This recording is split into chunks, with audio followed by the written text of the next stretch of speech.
Does the AFL need to fix umpiring? Yes, they do. And here are some ideas to improve umpiring. But before that, I do need to say that umpires are doing the best they can given the amount of rules and interpretations they have to learn. With the amount of cameras and then the media outlets and AFL shows that we see, whether you look on TV, Foxtel, or even any of the YouTube shows that you see or podcasts, it's easy to dissect decisions from looking at the footage over and over again, sometimes in slow motion, reverse back, go fast forward, all this, compared to making a split-second decision, like the umpires have to do. And this is not just the field umpires, it's the boundary umpires and also the goal umpires I'm including in this too. Yes, some umpires have made some howlers. Opens it up, bangs it a goal!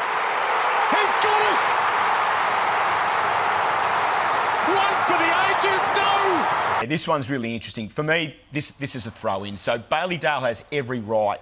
He's barrelling straight at the boundary line. McStay's bearing down on the football and he body lines the ball. Simultaneous with the... Rankin's now gone and rested as a forward. Rankin! Oh! Coleman's got there! Right at the last minute.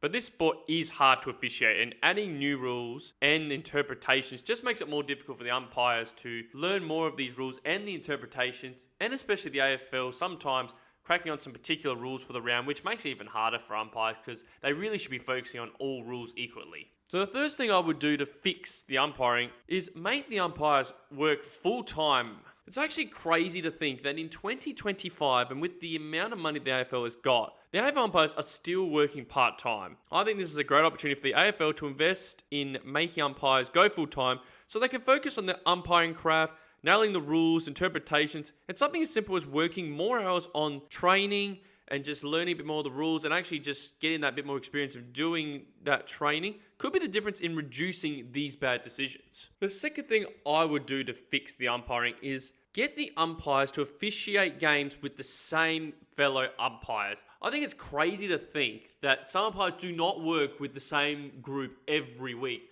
I feel like if they did work with the same group every week, I think they would get to know each other a lot more. They'll know what decisions, kind of interpretations they would do. And I think they would just work well together, gel well together. And especially with seeing some decisions, sometimes the furthest umpire gives it. And that could be a trust issue of the closest umpire not seeing it or not giving what they should. I think if they all gel together, work as a team and umpire the same games all with each other, I think they can trust each other a lot more. And that way decisions can be made and not one umpire goes on top over the other. So here's some evidence of the fact that not every umpire officiates with the same people every week. I'll take Matthew Nichols, for example. So if you go through the 6 games he's officiated so far in 2025, he's only worked with 3 umpires twice and then all the rest once. So that just shows that they don't actually do that. And I think they should not rotate. I think you should have the same 4 umpires officiating together as a team. You could make it as like an AFL team, you know. If you stay together as a team long enough,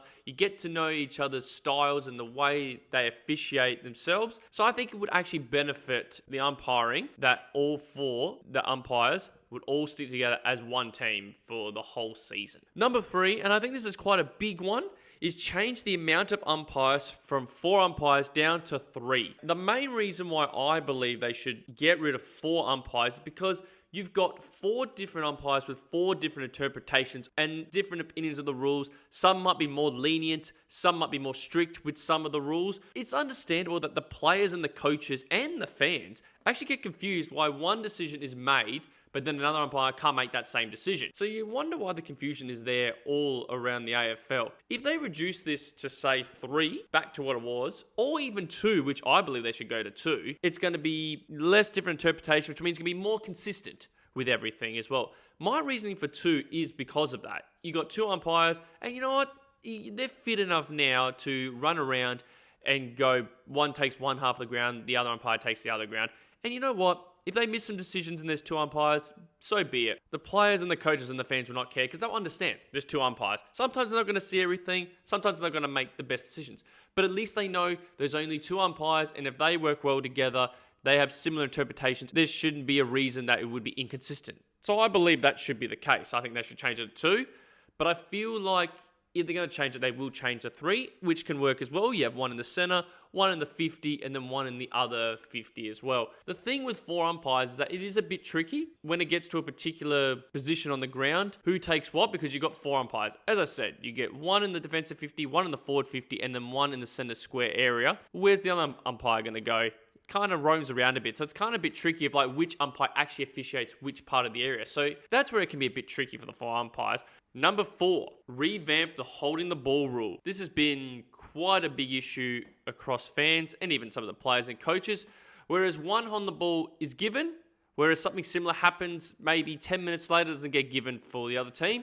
I think this is where everyone gets so frustrated with everything. So I've got a solution that the umpires should just follow and just leave it as this. So I think they should make it as simple as, if you have the ball and you pick it up, even if you had it for 1 second or even up to 5 to 10 seconds, if you drop the ball, it's on the ball. Plain and simple. No matter what happens, if it gets dropped out of your hands, anything like that, it's just holding the ball. That way, if they just do it like this, it's easy for the umpires to see. If they can see, oh, you dropped the ball, that is it. You're holding the ball. You've had your chance. Tough luck. And you know what? You can tell the players prior to implementing this change that this is how we're going to do it. It doesn't matter what you say or do, this is what the rule's going to be. And I think they'll understand and they won't argue about this about the players. Because if they know that's going to be the consistent rule, that's fair enough. They can do that. All the players want is consistency. As I said, one player, they drop the ball and it's not on the ball, while it could happen later in the game and then it gets given. That's one revamp I would do with the on the ball. There's probably other rules like, the things that could be given, like potentially the high tackle with people ducking, especially people going down on the knees.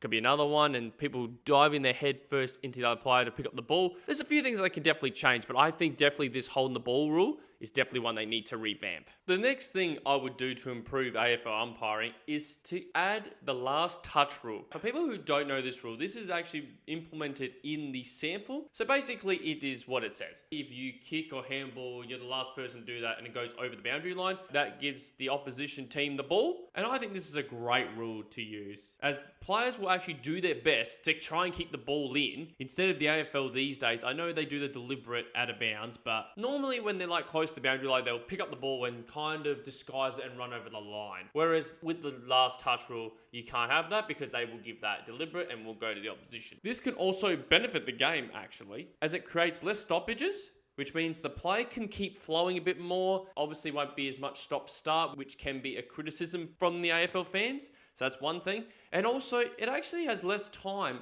on as well, which makes the game duration a lot lower, which actually some of the players are wanting. There hasn't been any complaints where this has been happening in the sample, so I feel like this could definitely be very useful for the AFL as well. And I feel like not many people would complain if this rule comes in. So I think they should definitely add this to the AFL. Number 6, this is quite minor, but I still think it can be kind of a big deal for whichever AFL team has to experience this, is never tell the public you got a decision wrong after the game. Prime examples is the 2 Crows incidents we have seen over the last couple of years, obviously the Ben Keys behind, and also the Isaac Rankin drop mark or free kick in the last minute against Gold Coast this year. In both situations, the AFL came out and said Ben Keys' one should have been a goal and Rankin should have got a free kick for his. I just do not see how this benefits anyone or how this makes it any better. It just helps no one, especially the team that gets robbed of the decision. So in those situations, the Crows, it just makes them feel worse. It just makes them even more angry about it all. And the AFL fans get mad about the situation. So best to just say nothing. And even if you get it wrong, even if it's a howler,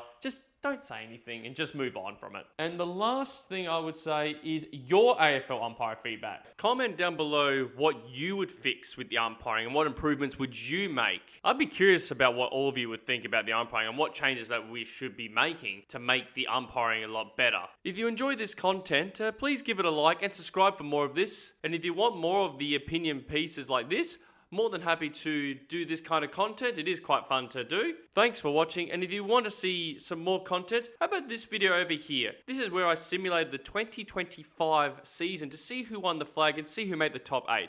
There's some surprises there, so have a look here.